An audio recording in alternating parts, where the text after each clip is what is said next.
سر میں تھوڑی سی معذرت بھی، جب میں آیا تو اس وقت میں لیپ ٹاپ وغیرہ آگے چیک کر رہا تھا، ابھی میں تھوڑے غائب بھی ہوئے تو عبداللہ صاحب بیٹھے ہیں، بہت معذرت سر آپ کو سلام تک نہیں میں کر پایا، بہت معافی چاہتا ہوں. وعلیکم السلام.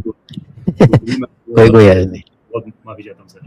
اچھا بھائی، زاہد ایکس مسلم بڑے زہد کے ساتھ انہوں نے اسلام چھوڑا ہے جی. جی بھائی زاہد صاحب کیا حال چال ہے؟ السلام علیکم.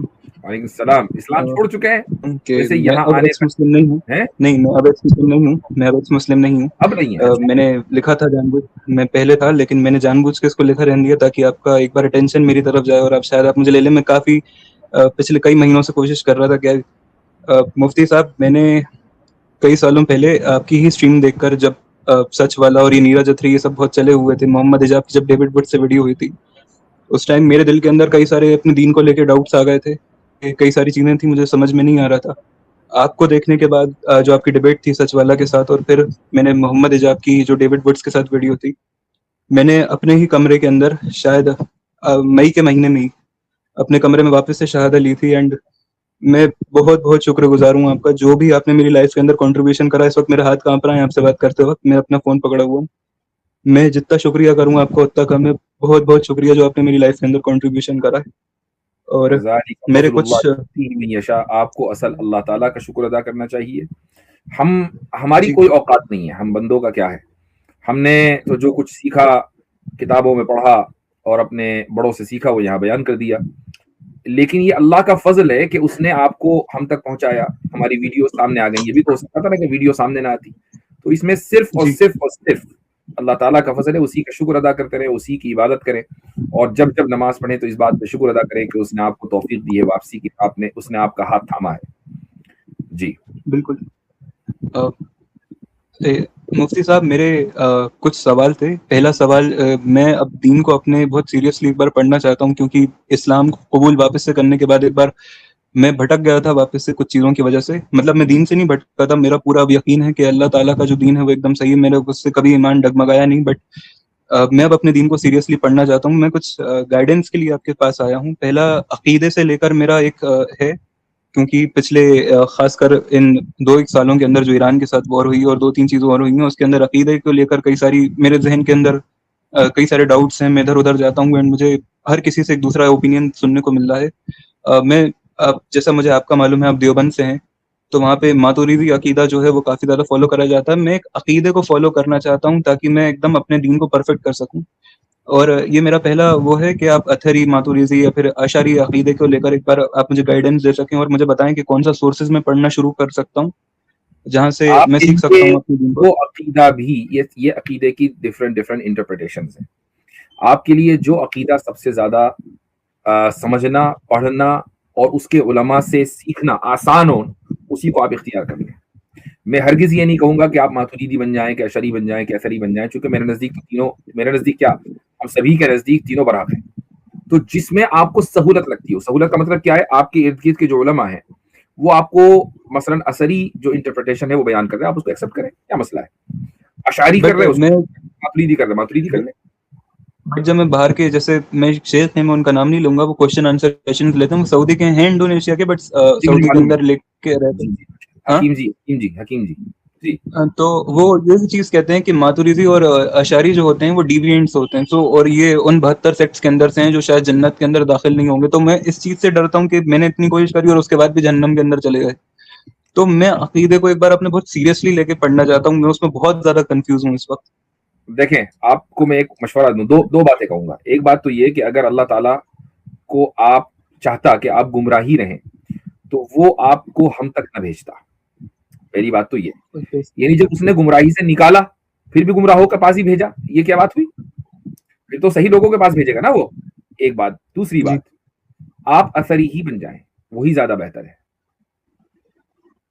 جی لیکن اثری بننا ہے اور دوسروں کو ڈیوینٹ نہیں سمجھنا ہے. اصل بس یہاں آ کر اختلاف ہو جائے گا. ہم تو اثری کو ڈیوینٹ نہیں کہتے، ہم تو اثری کو کہتے ہیں وہ اہل سنہ کا حصہ ہے. ایسے ہی اشعری ماتوریدی کو بھی ہم اہل سنہ کا حصہ مانتے ہیں. اسلام میں جتنی ممکن ہو تفریق میں کمی کرنی چاہیے. میں یہ نہیں کہہ رہا ہوں کہ کوئی بھی آدمی منکر ہے، کوئی بھی الٹا سیدھا کچھ بھی کہے اس کو مان لو، نہیں، میں یہ نہیں کہہ رہا ہوں. لیکن جو چیزیں سلف سے چلی آ رہی ہیں کم سے کم ان معاملات میں ہم ایک پیج پر ہوں، تفریق نہیں کرنی چاہیے. یہ جو ہے نا کہ فلاں غلط، فلاں جہنمی، فلاں جہنمی، خود آپ اگر یعنی اس وقت جو صورتحال ہے وہ یہ ہے کہ اگر آپ اس آئیڈیالوجی کو کہ جو ہر ایک کو جہنم میں بھیجنے کے لیے مستقل تیار رہتی ہے اس کو فالو کرنے لگیں گے نا، بس آپ بھی اکیلے جنت میں ہوں گے، باقی تو سارے جہنم کا ٹکٹ کٹا کے بیٹھے ہوں گے، اکیلے جنت میں آپ کھڑے ہوں گے. جی بالکل. میں اس چیز، اور اگر مجھے اس کو پڑھنا سٹارٹ کرنا ہے، آپ مجھے کوئی ایسی کتاب، مجھے اردو پڑھنی بالکل بھی نہیں آتی ہے، میں اگر کوئی انگلش سورسز آپ کچھ ایسے کس معلوم ملک ہو. سے تعلق رکھتے ہیں؟ جی آپ کس ملک سے تعلق رکھتے ہیں؟ ہندوستان، انڈیا. تو مفتی عبداللہ منہاج صاحب کا کورس چلتا ہے عقیدے کے تعلق سے بھی، ماشاءاللہ وہ ایسے مسلمانوں کو میں آن لائن کلاسز پڑھا رہے ہیں، تو آپ ان سے جڑ جائیے. جہاں کوئی سوال ہوگا، اگر ان کے پاس جواب نہیں ملا تو اسٹریم تو موجود ہی ہے.